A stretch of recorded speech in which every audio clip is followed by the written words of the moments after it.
Hey everybody, how y'all doing? I'm Nick Boutwell from Perry, Georgia. Today I'm going to talk to you about Mr. Ted Bundy. Before we get started, I'd like to give a little short background about Mr. Bundy. He was born November 24th, 1946 in Burlington, Vermont. Bundy never met his real father. Some people say that that's the reason why he acted into violence and the reason why he did the crimes that he did commit. Throughout most of Bundy's childhood, he preferred to be alone. He didn't really socialize that much with other students, with his peers, and with his family. Bundy did have a college girlfriend whenever he went to Washington. They dated for a couple years, and then after that, they had a really bad breakup, and that pretty much scarred Bundy for life.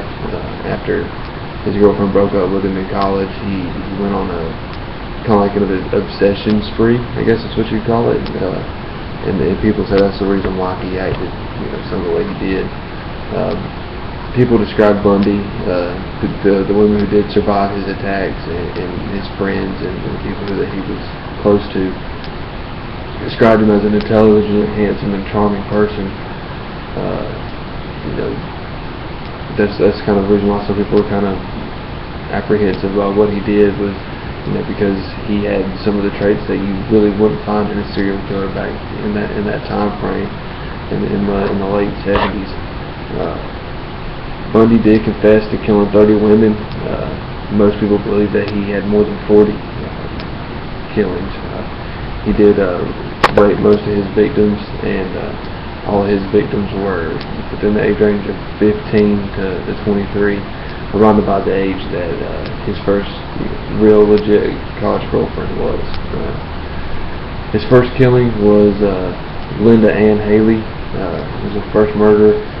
She was working for a radio station in Washington, and she was, I'd say, kind of like the ski slope weather person. Everybody knew that Bundy was an avid skier, which kind of drew him to Miss Haley.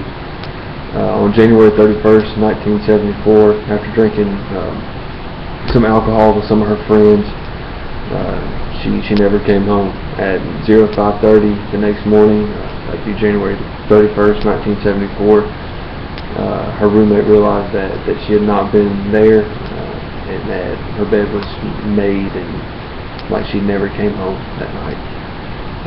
Called the police and called her family. The police came out, and they did the whole crime scene analysis and everything like that.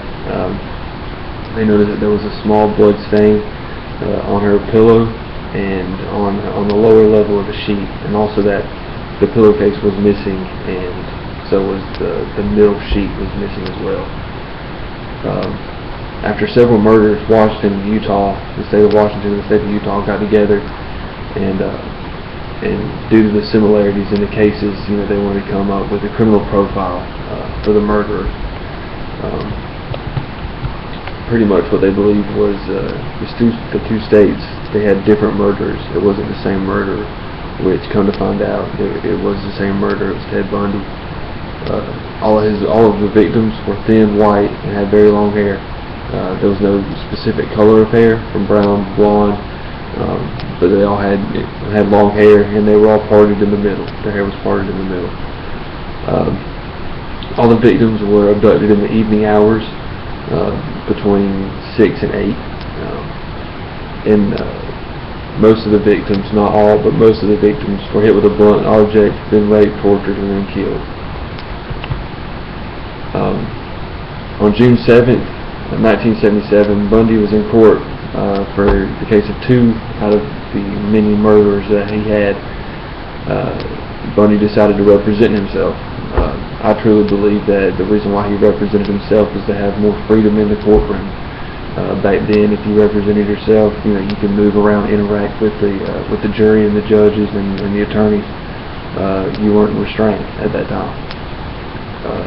Bundy, he asked the judge if he could have a moment of recess to go to the library and do some more research for his case. During that time, he was unsupervised and unrestrained. He jumped out of the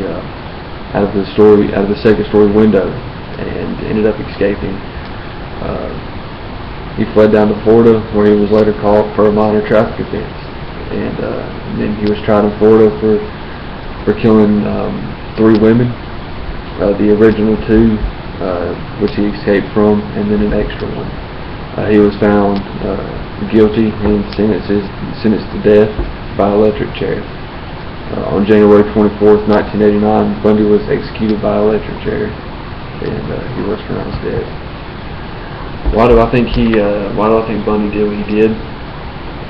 He pretty much said it best himself. He said, and this is a direct quote, "I just like to kill. I wanted to kill." I believe that he was a cold-hearted person, and due to that trigger of his girlfriend, breaking up with him, put him in a deep depression and in an obsessive state. I believe that is the reason why he killed how many people he did, and the reason how he killed the people. They believe that college girlfriend was the first sexual interaction that he had with somebody, and it was said that when Bundy was arrested in Florida, that he wanted to be done murdering. In my opinion, that's a little bit too late. Bundy's past, it really wasn't any different than yours or mine. Yeah, his father wasn't around and in his life, but nowadays that's a lot of people who don't have that avid father figure in their life, and they're perfectly fine. Yeah, some people do go through and they do have violent and criminal tendencies, but others don't. Yeah, he did go through a bad breakup. I mean, who doesn't go through a bad breakup? I don't believe that these are excuses for killing 30 women. Not at all. Raping and killing 30 women because of a bad breakup. I don't find that a valid explanation.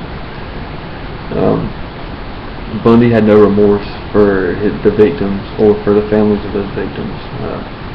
He actually stated, and this is a direct quote as well, "What's one less person on the face of the earth anyways?"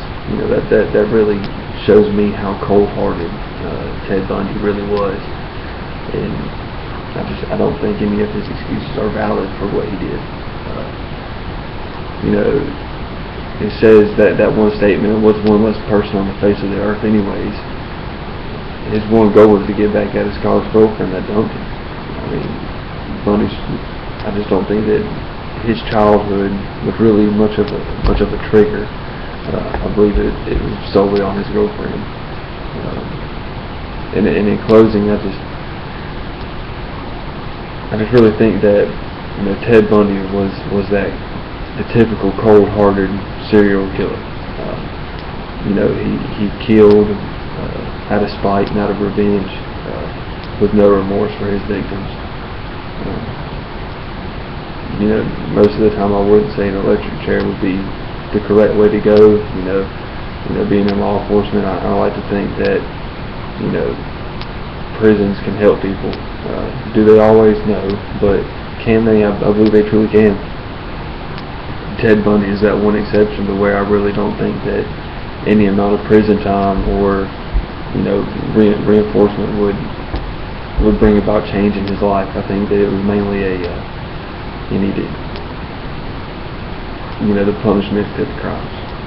Again, I thank y'all for listening to me on this presentation, and I hope everybody has a great day and a great class.